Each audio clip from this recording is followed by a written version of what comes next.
गौरवाणिकचरिणे निर्विशेष शून्यवादे कस्तुदेशतारिणे वंशाकल्पतरुभ्यश्च कृपासिन्धुभ्यश्च पतितानां पावनेभ्यो वैष्णवेभ्यो नमो नमः।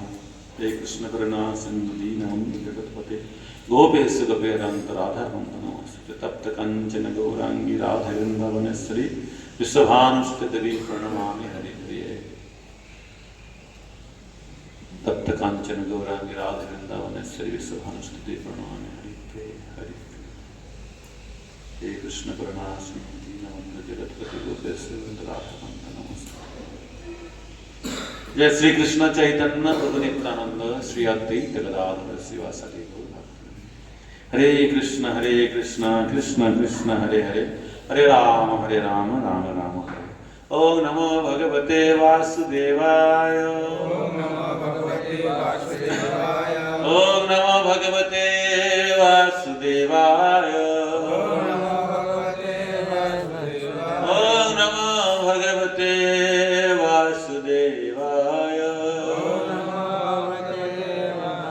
नारायण नमस्कृत्य नरं चैव नरोत्तमं देवीं सरस्वतीं व्यासं ततो जयमुदीरये। नष्टप्राय सुभद्रेषु नित्यं भागवत सेवया भगवती उत्तम श्लोके भक्ति भवति नैष्टि। श्री गौरनिताय की, श्री राधा वृंदावन मोहन चंद्र की दाई आनंदे।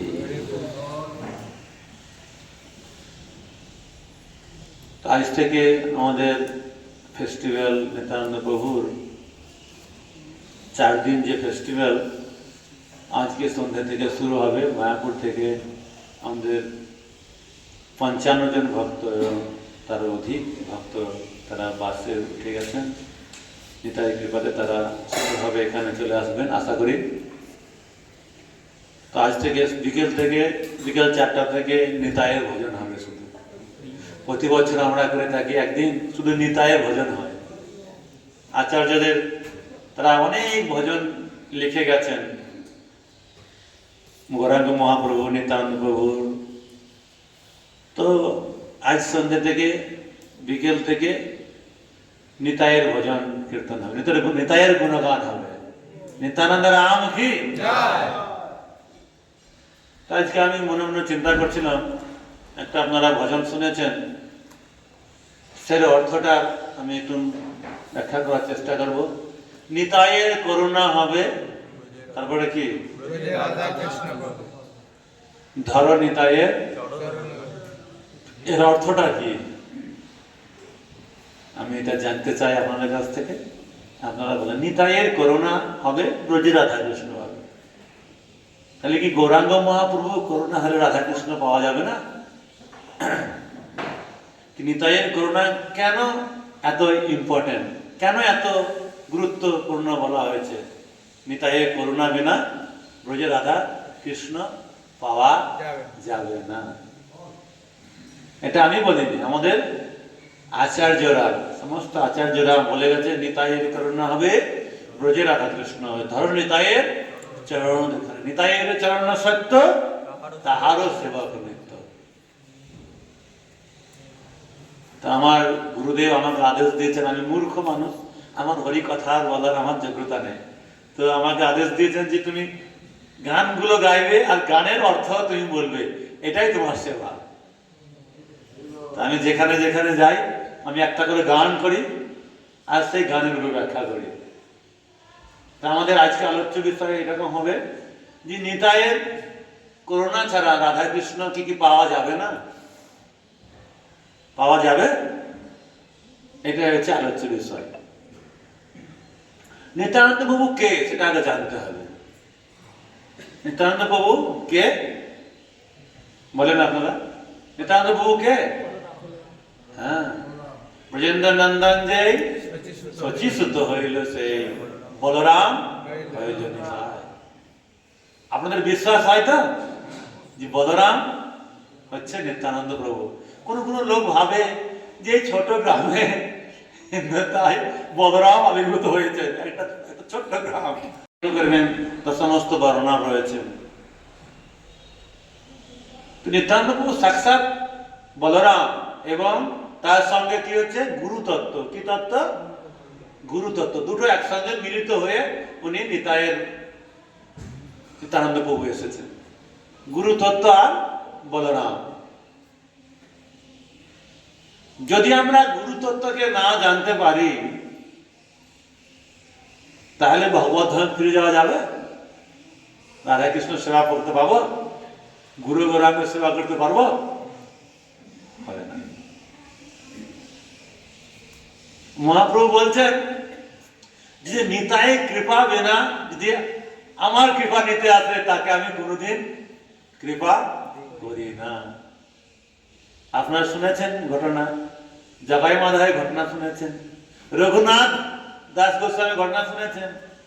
পানিহাটিতে রঘুনাথ দাস গোস্বামী যে এত ধনী পরিবারে জন্মগ্রহণ করেছে, তার বাবা কোটিপতি, তার স্বর্ণ মুদ্রায় 1 লক্ষ স্বর্ণ মুদ্রা তার বছরে আয়, 1 লক্ষ স্বর্ণ মুদ্রা বছরে আয়। সেই পরিবারে উনি জন্মগ্রহণ করেছেন রঘুনাথ। সে মহাপ্রভুর ভাবে এত বিভোর, মহাপ্রভুকে মিলিত হওয়ার জন্য তার আকুল প্রাণ, কিন্তু মহাপ্রভু কৃপা লাভ হচ্ছে না। যখন জানতে পারলেন নিত্যানন্দ প্রভু যখন ওই সোদপুর পানিহাটির দিকে উনি আসছিলেন, তখন নিত্যানন্দ প্রভুকে বললেন যে প্রভু, এখানে একজন চৈতন্য মহাপ্রভু অত্যন্ত বড় ভক্ত রয়েছেন, সে মহাপ্রভুকে পাওয়ার জন্য তার যে প্রেম বিকাশ হয়েছে, কিন্তু মহাপ্রভু তাকে দর্শন দিচ্ছেন না। আপনি যদি কৃপা না করেন তাহলে পরে সে মহাপ্রভুর দর্শন প্রাপ্ত হবে না। সে কে? হচ্ছে রঘুনাথ। তাকে ডেকে নিয়ে এসো। যখন রঘুনাথকে ডেকে নিয়ে আসা হলো, নিত্যানন্দ প্রভুর সামনে ডেকে নিয়ে আসা হলো, তখন নিত্যানন্দ প্রভু কি বললেন? একটা কথা কি বলেছিলেন? কি বলেছিলেন? চোর। চোর, তোমাকে দণ্ড দেবো আজ। রঘুনাথ তো কিছু বুঝতে পারছে না যে আমি কি চুরি করেছি, কি চুরি করেছি। তুমি আমাকে না জেনে তুমি গৌরাঙ্গ মহাপ্রভুকে জানতে চাইছো, এই হচ্ছে চোর, এই হচ্ছে তোমার অপরাধ। যে তোমাকে আমি দণ্ড দেবো। কি দেবো? দণ্ড কি? সবাইকে তোমাকে খাওয়াতে হবে, মহোৎসব করাতে হবে, দধিচিরা মহোৎসব করতে হবে, আর সবাইকে খাওয়াতে হবে। যাও, তোমার একটা দণ্ড। আমার যত ভক্তবৃন্দ রয়েছে সবাইকে তুমি আজকে খাওয়াবে। দধিচিরা কি করবে? রাইস ডাল না, ওখানে কিন্তু রাইস ডাল হয় না, ওদের কি হয়? দধিচিরা মহোৎসব পানিহাটি। তাকে ওইটাকে কি বলা হয়? দণ্ড। দণ্ড ভঙ্গ অপরাধ বলা হয়। ওইখানে লক্ষ লক্ষ লোকরা যায়, যদি অপরাধ হয়ে যায়, ওই দিন যদি কেউ সবাই যদি প্রসাদ ডিস্ট্রিবিউশন করে, ওখানে যদি যায় হরিনাম করে, তাহলে পরে কালকে সেদিন কি হবে? দণ্ড মুক্ত হয়ে যাবে। দণ্ড ভঙ্গ উৎসব বলা হয়। তো রঘুনাথকে এইভাবে নিত্যানন্দ প্রভু উনি কৃপা করেছিলেন। তারপরে মহাপ্রভু কৃপা করেছিলেন। যদি নিত্যানন্দ প্রভু কৃপা না করতেন, রঘুনাথ কৃপা লাভ হতো না। যেন নিতাইয়ের কৃপা আমাদের অত্যন্ত প্রয়োজন। নিতাইয়ের করুণা হয়, ব্রজে রাধা কৃষ্ণ হবে। নিত্যানন্দের কৃপা হলেই তাহলে কি হবে? গৌরাঙ্গ মহাপ্রভুর কৃপা লাভ হবে। আর গৌরাঙ্গ মহাপ্রভুর কৃপা লাভ হলে পরে কি রাধা কৃষ্ণের কৃপা লাভ হবে না? হবে কি হবে না? বিশ্বাস আছে? আমাদের অনেকে যারা বৃন্দাবনে অনেক ভক্তরা রয়েছেন, তারা বলেন আপনারা রাধারানীকে ডাকেন না কেন, রাধে রাধে বলেন না কেন? প্রভুপাদ মানা করেছিলেন। কেন মানা করেছিলেন? তার গুরু রহস্য আছে। চৈতন্য মহাপ্রভু কে? রাধা ভাব অঙ্গীকরি, রাধার বর্ণ ধরি। রাধা ভাব জীবনে বোঝায়। তো সাক্ষাৎ কৃষ্ণ সে রাধা ভাব নিয়ে এসেছেন গৌরাঙ্গ মহাপ্রভু রূপে। কে আছেন? মিলিত তনু শ্রীকৃষ্ণ চৈতন্য রাধা কৃষ্ণ নয় ভিন্ন। যদি আমরা গৌরাঙ্গ মহাপ্রভুর সেবা করি, তাহলে পরে কি রাধারানীর সেবা করা যাবে না? আমরা কিন্তু রাধারানীর অত্যন্ত প্রিয় ভক্ত, আপনারা জানেন না। গুরু রহস্য আছে। আপনারা গৌরীয় সমাজে আপনারা যে সেবা করছেন চৈতন্য মহাপ্রভু, আপনারা অনেক বড় রাধারানীর ভক্ত। আর রাধারানীর ভক্ত মানে কি, রাধারানীর সাক্ষাৎ মুড নিয়ে চৈতন্য মহাপ্রভুর মনোভাব নিয়ে, রাধারানীর মনোভাব নিয়ে অবতীর্ণ হয়েছে যে কৃষ্ণ প্রেম করে যে কি আনন্দ লাভ হয়, সেটাকে জানার জন্য রাধারানী ভাব নিয়ে, অঙ্গ কান্তি নিয়ে মহাপ্রভু এসেছেন এই কলিযুগে। রাধা ভাব অঙ্গী করি, রাধার বর্ণ ধরি, রাধা ভাব জীবের বোঝায়। সেই রাধা ভাব জীবকে বোঝাবার জন্য চৈতন্য মহাপ্রভু অবতীর্ণ হয়েছে। আর যদি নিতাইয়ের কৃপা হবে তাহলে চৈতন্য মহাপ্রভু অশেষ কৃপা লাভ হবে। আর চৈতন্য মহাপ্রভু যদি জানতে পারা যায় তাহলে রাধা কৃষ্ণের জানা সহজ হয়ে যাবে। যদি আমরা নিতাইয়ের কৃপা লাভ না করি, মহাপ্রভুর কৃপা লাভ না করি, ডাইরেক্ট যদি রাধা কৃষ্ণের আমরা সেবা করি, অনেক দেরি হবে। কি হবে? অনেক দেরি হবে কৃষ্ণ প্রেম লাভ হতে। ওই জন্য যদি নিতাইয়ের শরণাগতি হওয়া যায় তাহলে জগায় মাথায় মতো পাষণ্ডী যারা এহেন পাপ তারা করেনি, এই হেন পাপ তারা করেনি, সেই জগায় মাথায় কে নিতাইয়ের কৃপাতে তারা আজকে কৃষ্ণ প্রেম লাভ করেছিলেন। এখানে কেউ জগায় মাথায় নেই, কিন্তু বুঝতে পেরেছে? এরকম এরকম জগায় মাথায় কেউ নেই, সবাই আপনারা কৃষ্ণ ভক্ত। জগাই মাথায় মতো পাষণ্ডী তারা পর্যন্ত ওই নিতাইয়ের কৃপা লাভ করে কৃষ্ণ প্রেম লাভ করেছেন। চিন্তা করেন কিভাবে কৃপা করেছিলেন। নিত্যানন্দ বাবু বলছে নিত্যানন্দ এত করুণাময়, আক্রোধ পরমানন্দ নিত্যানন্দ রায়, অভিমানের শূন্য নিতাই নগরে বেড়ায়। যদি ওনার ক্রোধ থাকতো, ওনার যদি হিংসা থাকতো, দেশ থাকতো, ক্রোধ থাকতো, তাহলে পরে কি জগাই মাথায় মতন পাষণ্ডীরা উদ্ধার হতো?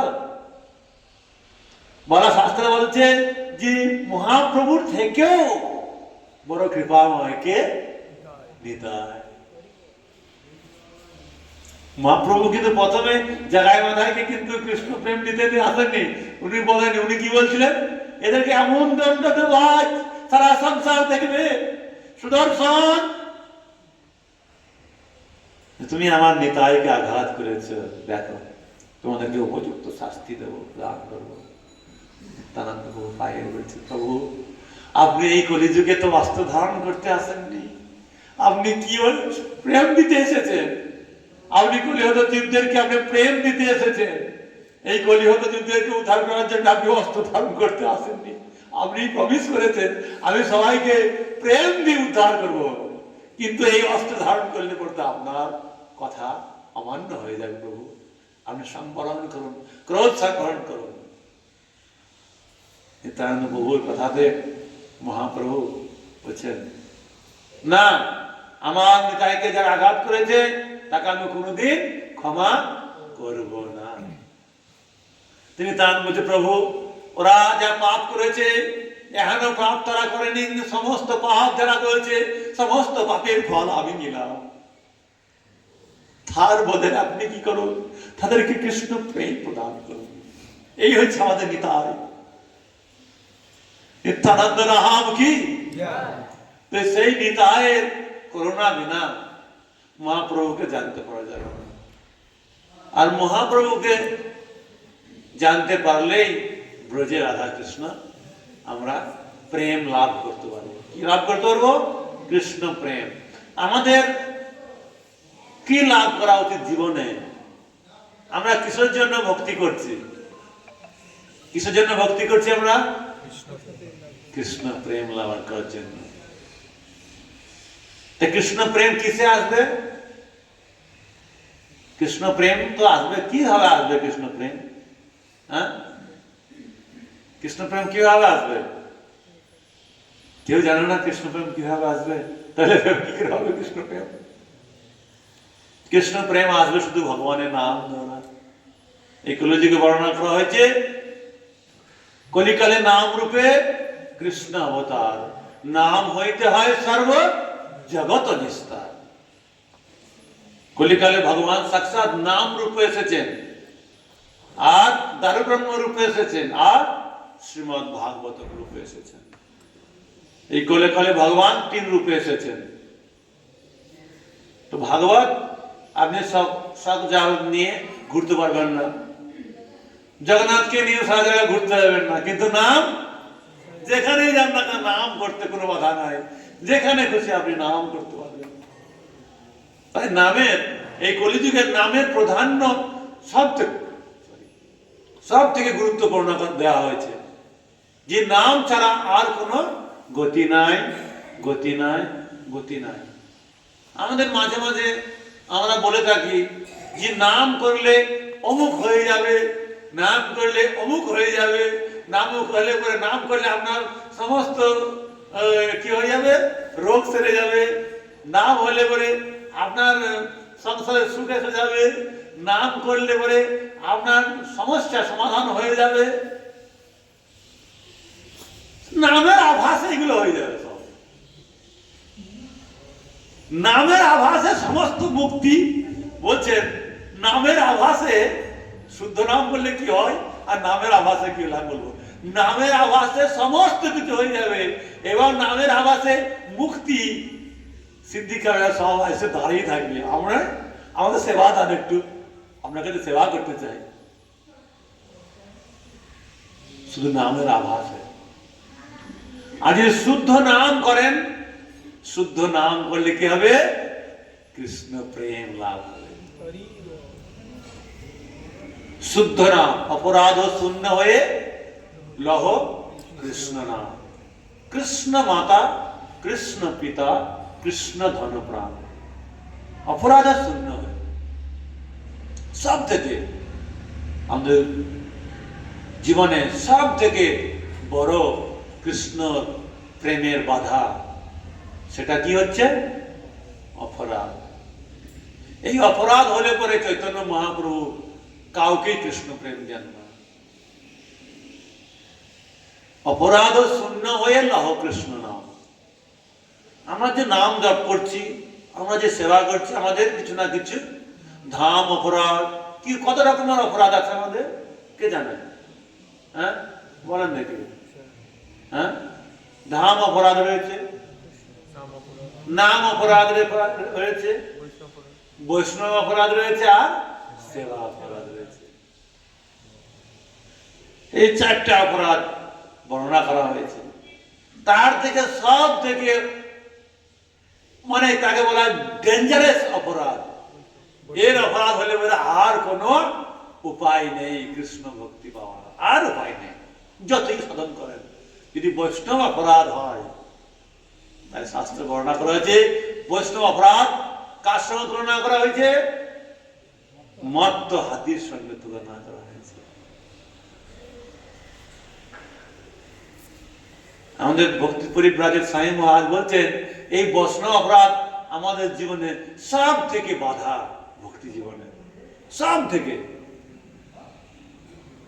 আমরা বৈষ্ণবদের সমালোচনা করা, বৈষ্ণবদের অগুণ দর্শন করা, বৈষ্ণবকে আমরা নিন্দা করা, আমাদের কিরকম লাগে, মধুর মতো লাগে। কির মতো? মধুর মতো লাগে। এই বৈষ্ণব অপরাধ থেকে মুক্ত হতে হবে। বৈষ্ণব অপরাধ থেকে যদি মুক্ত না হয়, তাহলে কোটি জন্ম করেছি নাম ও সংকীর্তন, তথাপি না পাই কৃষ্ণ ব্রজেন্দ্রনন্দ। আর একবার বলছেন, একবার রাম নাম যত পাপ হরে, পাপীর সাধ্য নয় তত পাপ হরে। দু জায়গাতে দুরকম ভাবে বলছে। কিরকম, কেন এরকম? শুদ্ধ নাম, সেটা কি নাম হবে? শুদ্ধ নাম। আর কোটি জন্ম যদি নাম করো অপরাধ যুক্ত হয়ে, তাহলে পরে কৃষ্ণ প্রেম লাভ হবে না। তাহলে আমাদের অপরাধ কিভাবে মুক্ত হতে হবে?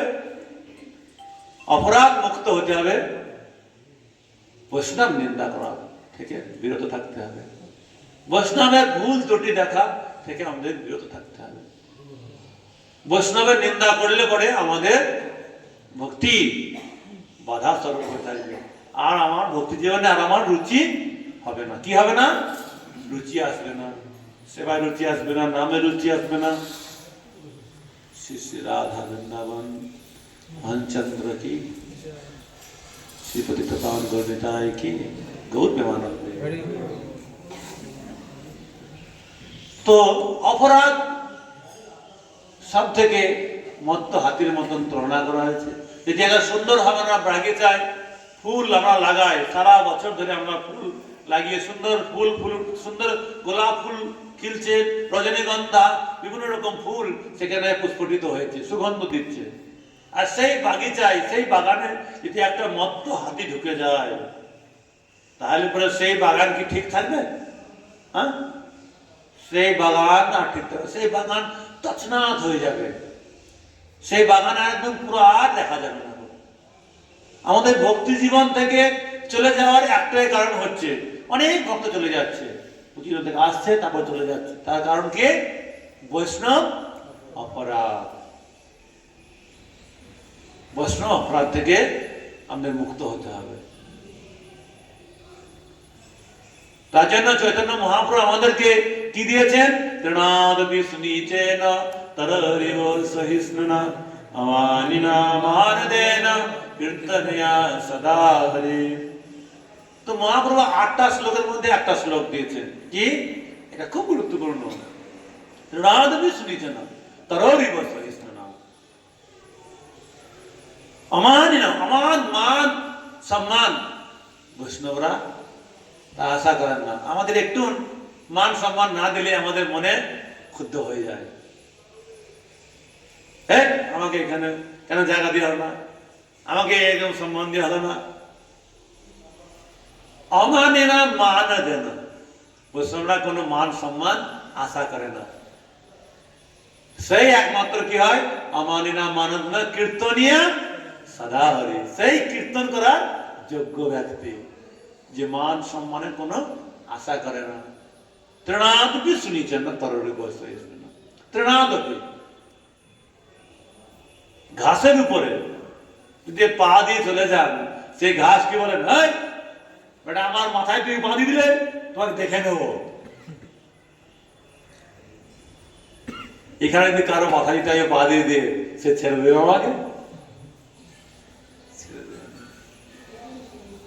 চৈতন্য মহাপুরুষ শিক্ষা দিচ্ছেন ওই রকম আমাদের তৃণাদপের মতো আমাদের সহিষ্ণুতা, তৃণাদপি শুনিছেন তররিব সহিষ্ণুতা। তর মানে কি? গাছ। গাছ যদি কেটে দেওয়া হয়, গাছ কি বলে, আমাকে কেটে দিচ্ছে কেন, আমি তোমাকে দেখে নেবো, আমি তোমাকে কোথায় বেরো দেবো, যে কাটছো আমাকে আমি তোমাকে কেটে দেবো। গাছ কোনো বলে না, কি বলে? নীরব সহ্য করে। তো আমাদের ভক্তি জীবনে যে 8টা শ্লোক চৈতন্য মহাপ্রভু দিয়ে গেছেন খুব গুরুত্বপূর্ণ, অত্যন্ত গুরুত্বপূর্ণ। চৈতন্য মহাপ্রভু কিন্তু অনেক শাস্ত্র দেননি, অনেক শাস্ত্র গ্রন্থ উনি আমাদেরকে দেননি। উনি কি শাস্ত্র গ্রন্থ লেখেননি? উনি কি শাস্ত্র গ্রন্থ লেখেননি? অনেক শাস্ত্র লিখেছিলেন, অনেক। এই ঘটনা রয়েছে, তার বন্ধু, তার একমাত্র বন্ধু, সেও অনেক গ্রন্থ রচনা করছেন।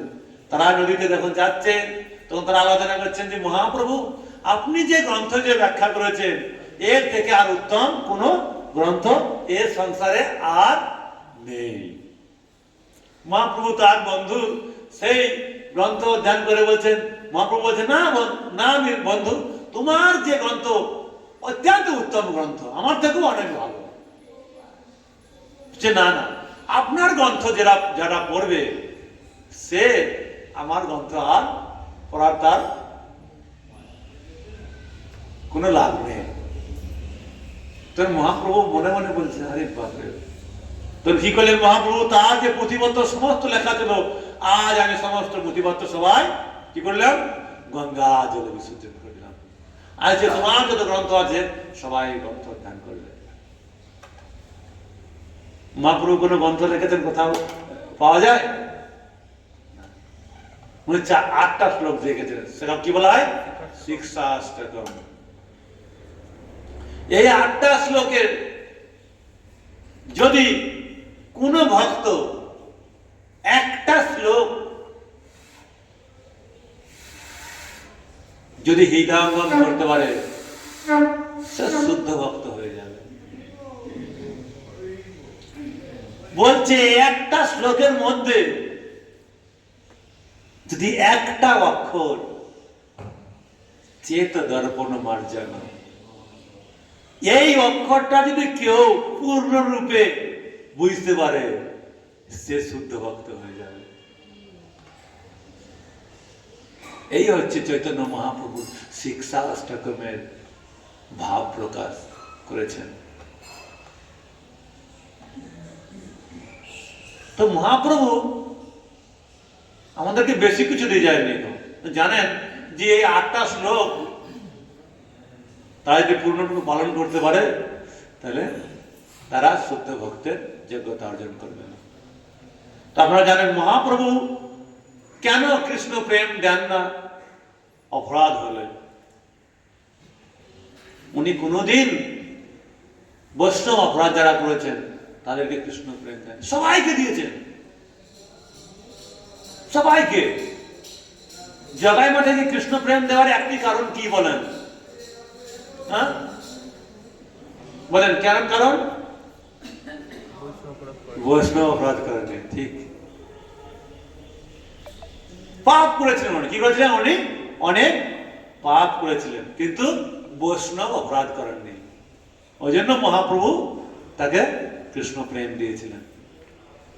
যে সচী মাতা কি করেছিল? সচী মাতা বৈষ্ণব অপরাধ করেছিলেন। কার চরণে অপরাধ করেছিলেন? কার চরণে? অদ্বৈত আচার্য প্রভুর চরণে। কিরকম অপরাধ? কিরকম? সামান্য অপরাধ, না কোনো কটূক্তি করেছে, না কোনো বলেছে। সে মনে মনে ভেবেছেন যে আমার বিশ্বরূপ ওইখানে যায়, হরি কথা শ্রবণ করে, ভাগবত শ্রবণ করে। আজ ওই নাড়ার জন্য, কেবল নাড়া, সত্যি মাতা একটু দুঃখ বেদনা পেয়েছিলেন যে আমার বিশ্বরূপ, ওই নাড়ার জন্য আমার বিশ্বরূপ আজকে সন্ন্যাস নিয়ে দিয়েছে।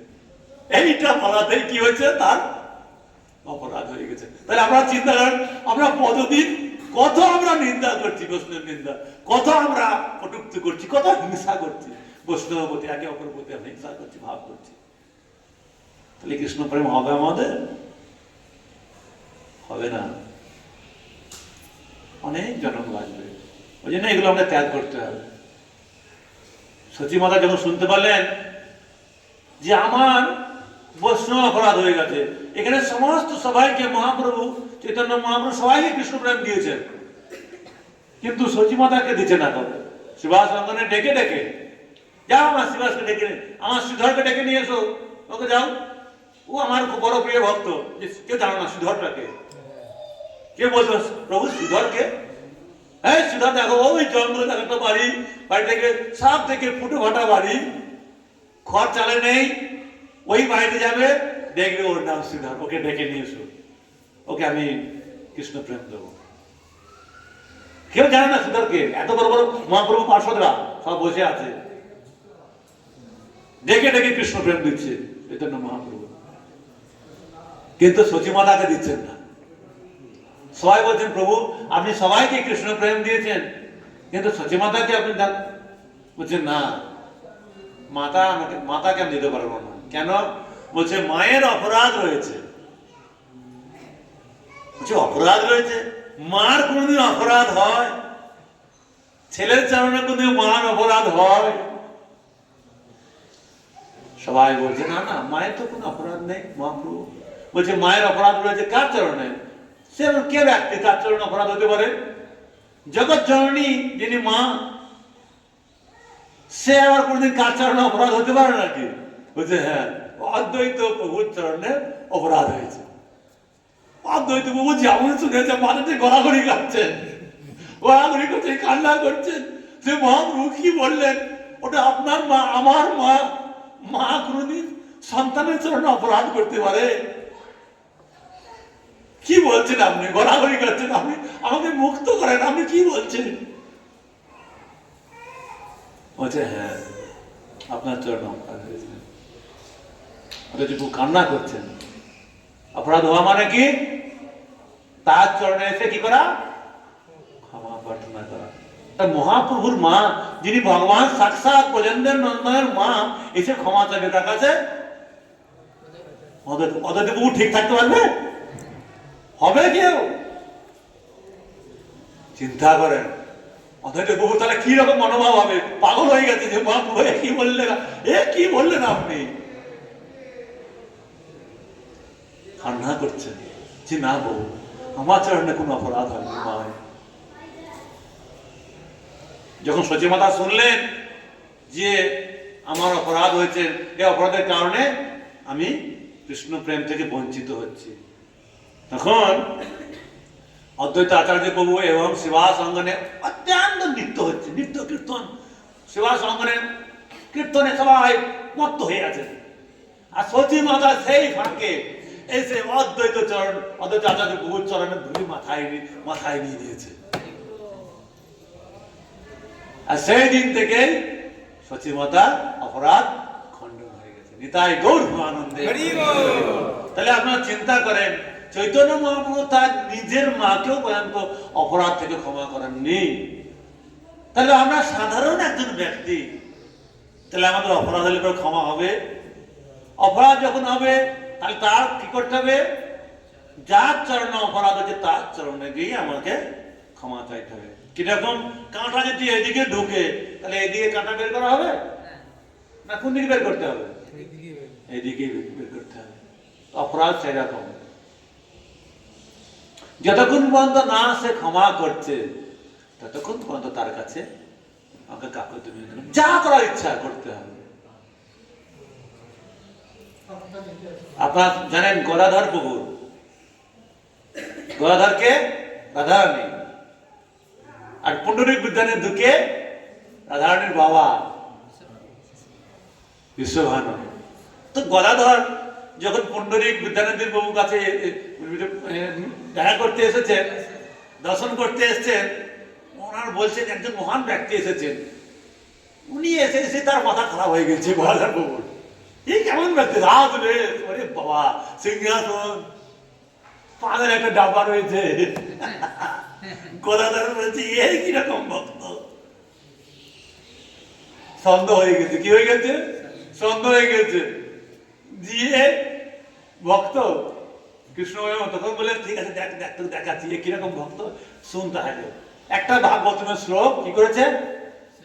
পাঠ করেছে। একটা ভাগবতের শ্লোক। সেই শ্লোকটা বার করাতেই পুণ্ডরিক বিদ্যানন্দ যেমন শুনেছে তার অষ্টশাস্ত্রিক বিকাশ এসে গেছে।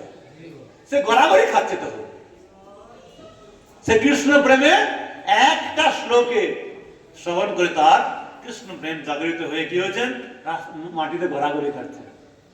তখন গদাধর বলছেন আহারে, এই এমন একজন ব্যক্তির চরণে আমি অপরাধ করে ফেলাইছি।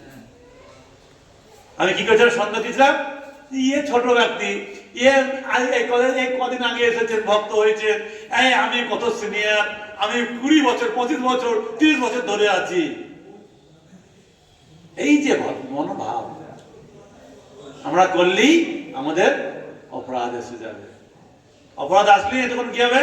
আমার ভক্তিতে রুচি হবে না, নামে রুচি হবে না, ভক্তি বাধা আসবে, ভক্তিতে ভালো লাগবে না।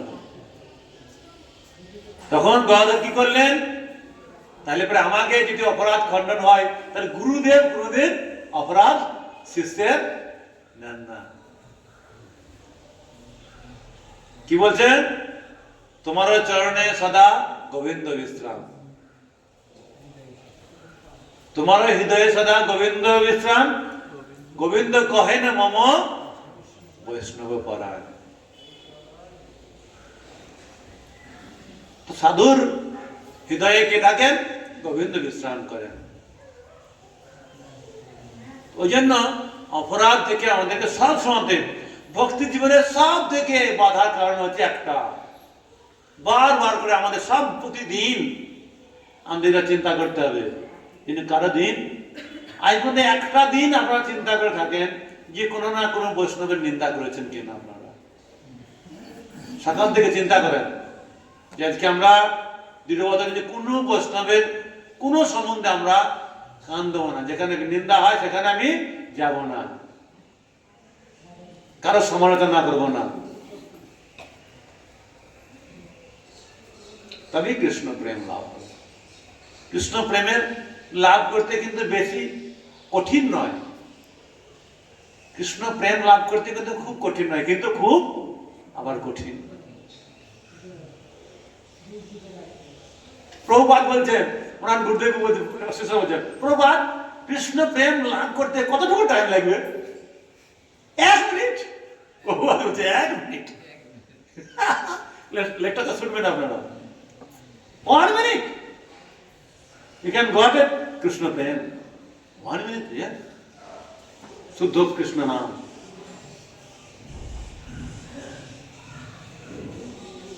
আমাদের শুদ্ধ প্রেম কৃষ্ণ নাম করতে হবে, তাহলে করে কৃষ্ণ প্রেম লাভ। তো টাইম হয়ে গেছে না? 10 মিনিট রয়েছে।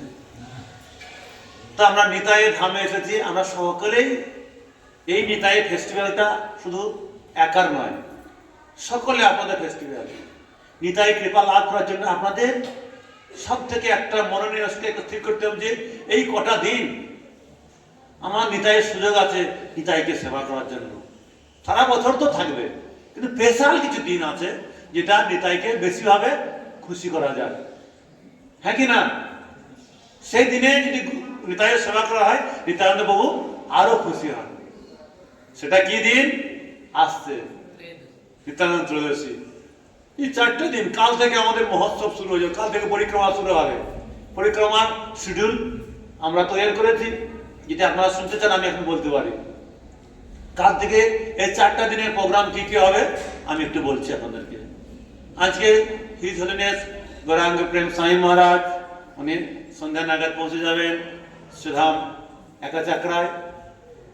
আর আজকে সন্ধ্যা নাগাদ হিজ হোলিনেস ভক্তি পুরুষোত্তম স্বামী মহারাজ উনিও পৌঁছে যাবেন সুধাম একাচাকরায়। তো আজকে বিকেল 4টা থেকে আমাদের ভজন সন্ধ্যার নিতাইয়ের ভজন সন্ধ্যা আসর করা হয়েছে।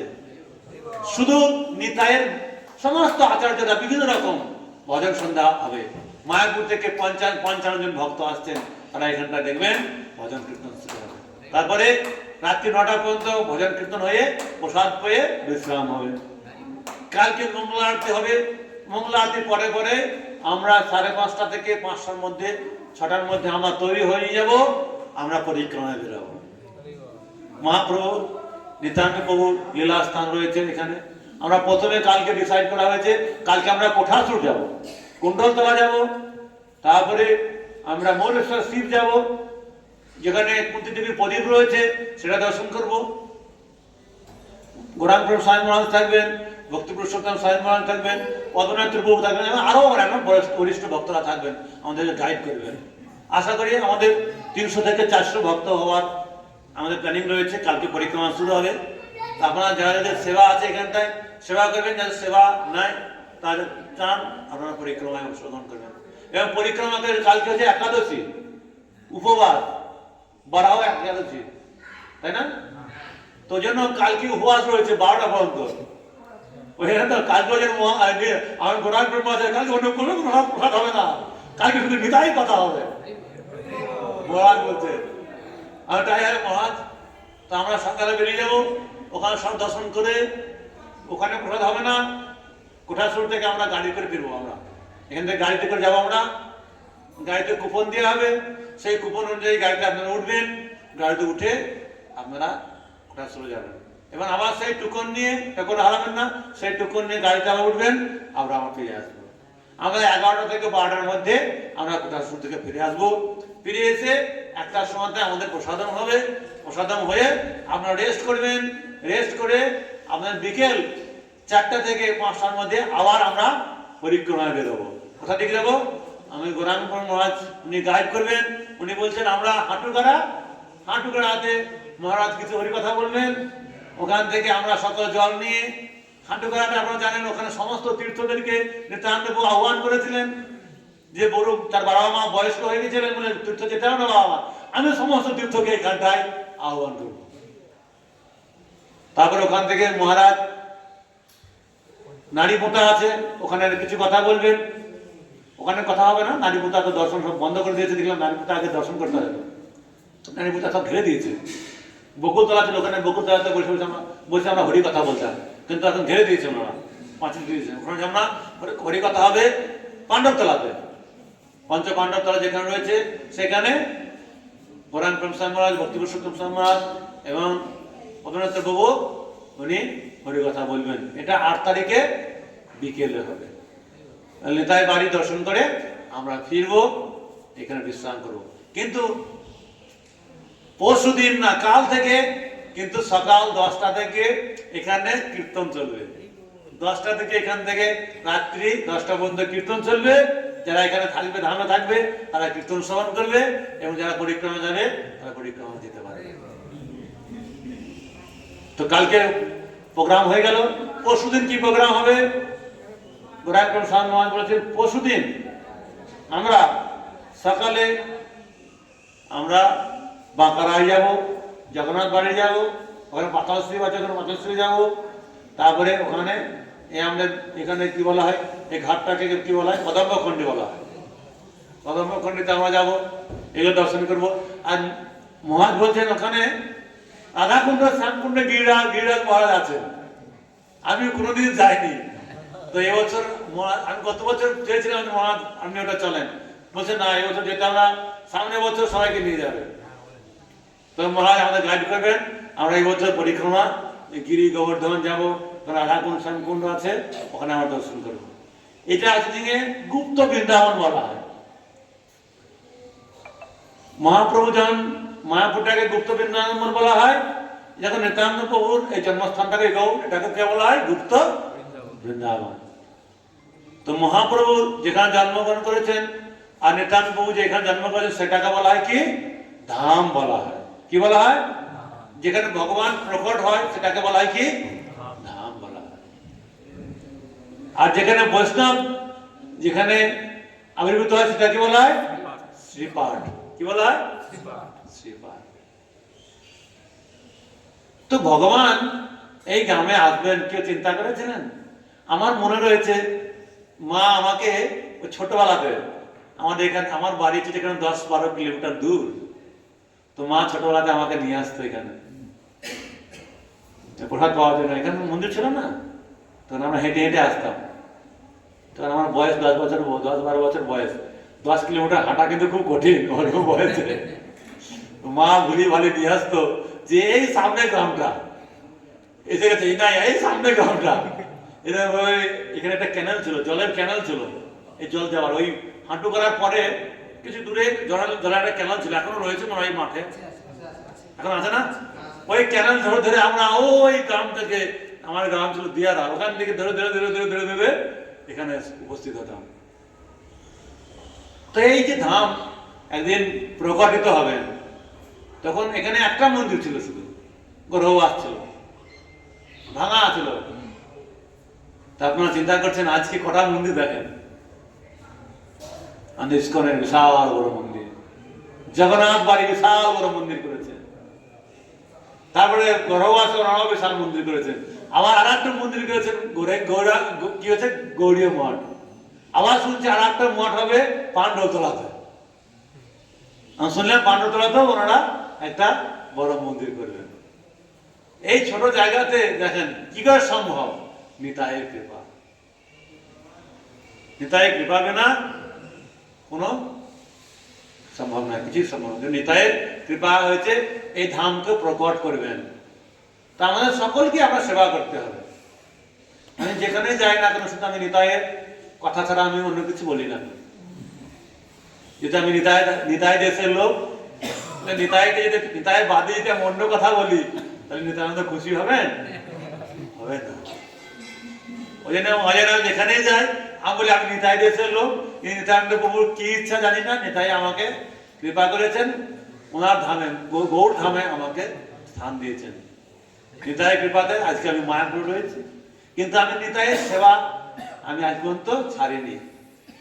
প্রতি বছর আপনারা জানেন এখানে সমস্ত কীর্তনীয়রা রয়েছে, ওরা আসে, ওদেরকে থাকা খাওয়া দাওয়া, আমি 2 দিন আগে এসেছি কিছু জন্য, ওদের কোথায় রাখবো, কোথায় প্রসাদ হবে, ওরা সবসময় 2টো জিনিস কমপ্লেন, কীর্তনীয়দের 2টো জিনিস ভালো দিলে করে কীর্তন এরকম ভালো হবে। কি? থাকা আর খাওয়া দাওয়া। কীর্তনের মনকে সন্তুষ্ট করতে হলে দুটো জিনিস দরকার, সুন্দর থাকার জন্য ব্যবস্থা আর প্রসাদ পাওয়া। ওরা কীর্তনে এমনিতেই করবে। কীর্তনের পরিশ্রম জানে গোরা রায়, ভুরি ভুরি প্রসাদ নিয়ে এসে মহাপ্রভু কীর্তনে আরে খাওয়ায়।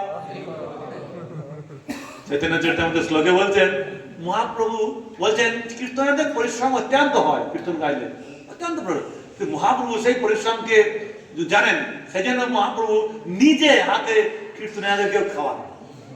যদি আপনারা মহাপ্রভুর কৃপা নিতে চান তাহলে কীর্তনীয়দেরকে বসে খাওয়াবেন, তাহলে মহাপ্রভুর খুব কৃপা লাভ হবে। মহাপ্রভু সাক্ষাৎ উনি নিজে পরিবেশন করতেন কীর্তনীয়দেরকে ডেকে। যখন পুরীতে যখন 7টা দল হতো, 7টা দল, কটা দল হতো? 7টা দল হতো। সে 7টা যখন কীর্তন করতে গেতে খিদে পাবে না, ক্লান্ত হয়ে যেত, তো মহাপ্রভু ওই এই থেকে আমাদের বড়দণ্ড থেকে গুন্ডিয়া যখন নিয়ে যেত, তখন মধ্যখানে রথ দাঁড় করে দিত। যেখানে রথ দাঁড় করাবে, এখন সমস্ত কীর্তনীয়রা প্রসাদ পাবে। সমস্ত কীর্তনীয়দেরকে দাঁড় করে দিয়ে প্রসাদ পাই দিয়ে মহাপ্রভু নিজে হাতে তাদেরকে পরিবেশন করে আবার খাই দিয়ে আবার কীর্তন করে চলো জগন্নাথ যাবে।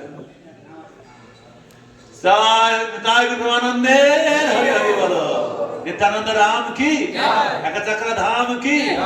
আপনারা এই ফেস্টিভ্যালে সকলেই আপনারা চেষ্টা করবেন আপনাদের নিতাইকে সেবা করার জন্য, তাহলে নিত্যানন্দ বাবু অত্যন্ত খুশি হবে। কোনো প্রশ্ন আছে? প্রশ্ন আছে? আমি জানি তো পারবো না প্রশ্ন উত্তর দিতে, আমি চেষ্টা করবো। হ্যাঁ,